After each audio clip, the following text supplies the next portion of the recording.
I repeat, কোনো vote কেন্দ্রের vote স্থগিত হয়নি, সবকটা কেন্দ্রেই ভোট চালু আছে। আমরা বিভিন্ন জায়গায় বিভিন্ন ধরনের বিচ্ছিন্ন কিছু ঘটনার কথা শুনেছি, আপনাদের মাধ্যমেও জেনেছি, আমরা স্থানীয়ভাবে স্থানীয় প্রশাসনের মাধ্যমে জেনেছি, আমাদের এখানে সেন্ট্রাল মনিটরিং যে সেলগুলো আছে তাদের মাধ্যমে জেনেছি।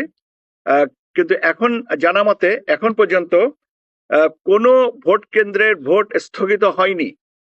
আই রিপিট, কোনো ভোট কেন্দ্রের ভোট স্থগিত হয়নি, সবকটা কেন্দ্রেই ভোট চালু আছে। এই হচ্ছে আপনার আমার কাছে সর্বশেষ আপডেট। কিছু কিছু জায়গায় আমি যেটা বলেছি যে বিচ্ছিন্ন ঘটনা ঘটেছিল, সেগুলো নিয়ন্ত্রণে আছে এবং স্থানীয় প্রশাসন তাৎক্ষণিকভাবে প্রয়োজনীয় ব্যবস্থা নিয়েছেন। এই হচ্ছে আমার কাছে, এবং আশঙ্কাজনক কোনো পরিস্থিতি নেই। আমি আবারও আপনাদেরকে নিশ্চিত করছি যে আমাদের যতগুলো ভোট কেন্দ্র আছে 42,651, এই সবকটাতেই ভোট গ্রহণ চালু আছে এবং স্বতঃস্ফূর্ততা আপনারা দেখেছেন। স্বতঃস্ফূর্ততার জন্য আমি ভোটারদের প্রতি আন্তরিক কৃতজ্ঞতা জানাচ্ছি। আপনাদের মাধ্যমেও তাদেরকে কৃতজ্ঞতা জানাচ্ছি যে তারা যেন আরো বাকি যারা আছেন তারা ভোটে আসবেন